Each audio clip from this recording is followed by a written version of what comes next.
I am making a roguelike in 7 days and making a video on it every day. This was definitely a mistake. For the past 2 days, I've worked on basic player movement and making the game look groovy, but there is no actual roguelike elements to it. A roguelike game needs level generation in a way that isn't entirely predictable, and so you have to learn as you go. I have never really done anything like this before, and in hindsight, I probably shouldn't have done it in this challenge timeframe. But oh flipping heck, it was kind of fun.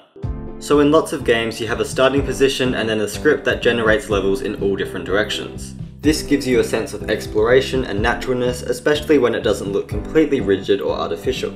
Then in these pathways, enemies and obstacles will spawn to add even more diversity and difficulty.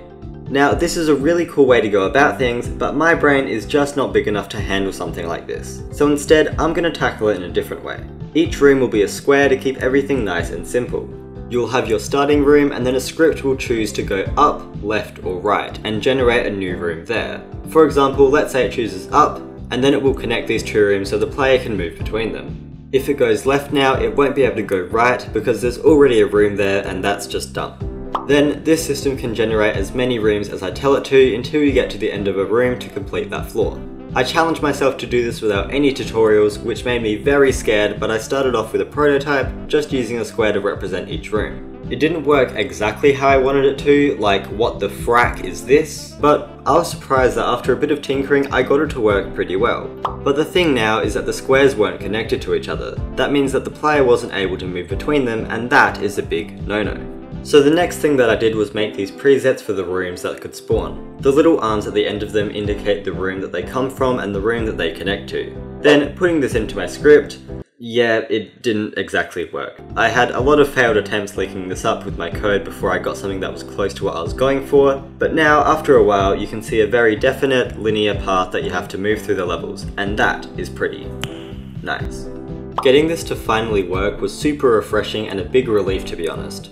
I've never done any random generation like this before, so I was feeling pretty good about myself. Until I got distracted by playing Hollow Knight and then lost a lot of time to actually work on the game. Oh well, Hollow Knight is pretty cool and I am slowly getting addicted. Please help me. Alright, so this path is generating well, everything is working great, but now I actually have to combine it with the roguelike. So instead of these squares, we have to change it to bigger rooms for our little triangle friend to move around in. All I had to do here was copy the designs of the squares and didn't even have to change up the actual algorithm that much. I wanted to take this process one step at a time, and so far it was going pretty well. Apart from the times where it didn't go well, obviously. Seeing this generation in action was super awesome, and it finally felt like the roguelike was coming together. I zoomed the camera all the way out here so you can see all of the rooms being generated, and you can also see that the last room in the sequence gets blocked off as it's the final part of the level. This generation was super fun to put together, but there is still a lot missing. The enemies, the menu screens, and everything else that makes a game a game. And yeah, you guessed it, that is what we're going to be working on tomorrow. Thank you everyone for watching, and a massive thank you to my supporters over on Patreon, especially DerpyDino35, DiamondDev, and Gunst. Thank you, and I will see you in tomorrow's video.